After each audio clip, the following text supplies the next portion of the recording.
dal leen ak jàmm ñu xëy naka tàqat ñi li yéene kaay xëy na ko tàmbalee ka vox populi mbir mi naka tàmbale naa xajam de diggante kujje gi ak ñi nga xamante ni si ñoo faree ci nguur gi Ousmane Sonko Mimi Touré premier choc de tête de liste ñoom ñaar ñooñu naka gannaaw ba ñu leen tabee tête de liste naka national ñu war a jiite rek ci élection législative yi muy ci kujje gi muy ci opposition bi naka daanaka fi mu ne nii naka mbëkkante ba tàmbale na ubbil yéene kaay bi premier choc de tête de liste la ko yéene kaay bi tuddee Mimi Touré naka moo ngay dénoncé ab stratégie boo xamante ni si moom la rek kujje gi bëgg a teg rek ngir leen mal xelu askan wi waaye ñoom naka nee na duñ ko nango moo ngay woo ndaw ñi nag ñu sàkku nag ngir rek ñu ànd ak seenu xel bañ kenn koo xamante ni si dañ leen manipuler ngir njëkk ñu bañ a dugg ci loo xamante ni si daanaka nekkul noonu Sonko moom pesé na poids bu baax a baax ngir sauver li nga xamante ni si moo di ay meuble am ndax ni ki démb nag la janoog taskati xibaar yi ba mu ca noppee nag ca la Mimi Touré kéef micro ba moom itam dal dee addu répliqué bu baax a baax ci coowala rejet liste yi nga xamante ni si moom la ñu gis ci liwaanu Ndakaaru enquête yéene kaay liste di yeewi askan wi Sonko nag racontre bourde bi nga xamante ni moom la ñu dalee ambel bil yéene kaay bi leaderu Pastef bi moom dal dinay confirmer ne naka liste bu Ndakaaru boobee amutoon li nga xamante ni si moo di parité Ousmane Sonko naka di wax ab erreur boo xamante ni waaye itam ab négligence wala sax ab càggante bu rëy bi ñu gis naka ci déposé liste Dakar boobee ubbil yéenekaay bu tey moom moo ngay xam ne naka Ousmane Sonko ne duñu mës a nangu naka liste Dakar boobu ñu dal di koy rejeté waaye itam taakal na yenn ci leader yi nga xamante ni si ñoo faree ci coalition Yewwi Askan Wi ndax jàpp ne naka ñoom seen taxawaay naka nañ ko gisee amut leen loo xamante ni rafet na si waaye itam moom dal dinay ragg Khalifa Ababacar Sall ba mu set wecc moom mi nga xamante ni daanaka ñu bëri moom lañ doon tudd ci mbir moomee waaye naka moom Ousmane Sonko nee na Khalifa Sall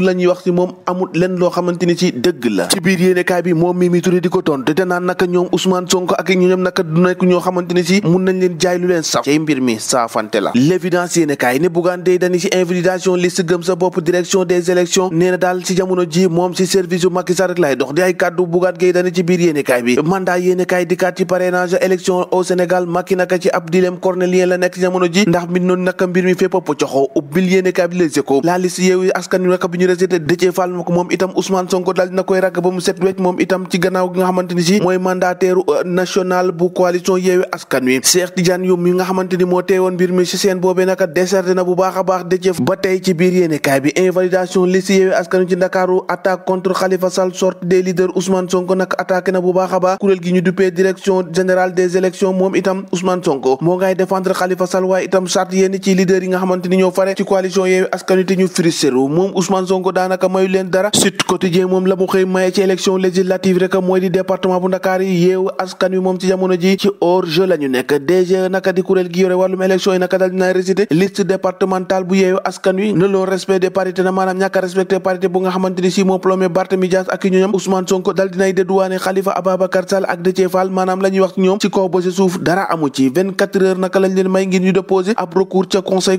constitutionnel ba Walf Quotidien ne Ousmane Sonko nag fi mu ne ni nag moo ngay gën a wane karaw dënn maka band na ay muskilam yu baax a baax wax na itam ci mbirum Gana Gueye mi nga xamante ni jamono ji nag moo ngi dund lu metti foofee ca bitim réew gannaaw ba mu lankee ne du football rek ci bëccëg bi nga xamante ni si moom la ñuy défendre ay góor jigéen loolee nag Ousmane Sonko wax na si waaye itam di ŋàññi bu baax a baax société ci bi ndax gis na ne nag ñoom seen taxawaay bu kenn xamul la waaye loolee nag Ousmane Sonko dal dina si artude ci quotidien yéene kaay nee na liste Yewwi Askan Wi ci diwaan Ndakaaru moom ci nii wala ci nale dañ koy valider ci jamono joojee nag moom la bëgg rek moo di Benno Bokk Yaakaar seen liste bi ñu dal di koy invité maanaam bi ñu teg ci plan national ndax gis nañu nag dafa am loo xamante ni si jaarut yoon ndax dañoo ëppale ay parrain te moo yéene kaay ne fi mu ni naka daanaka naka diggante Yewwi Askan Wi ak Benno Bokk Yaakaar guerre des mots ak des mots naka moom la ko gën a fës maanaam waxante jokkalante ay kàddu ci jamono joojee moom daanaka lu bari di métti ci seenu discours alerte yéene kaay l'observateur ak li nga xamante ni moo di l'info yéene kaay la source a ñoom ñëpp nag daanaka dikkaat nañu ci mbirum Ousmane Sonko boobee naka ak réero bi nga xamante ni moo am seenu dépôt liste bu doon Ndakaaru boobee waaye itam le vrai journal dikkaat ci leneen ak avenir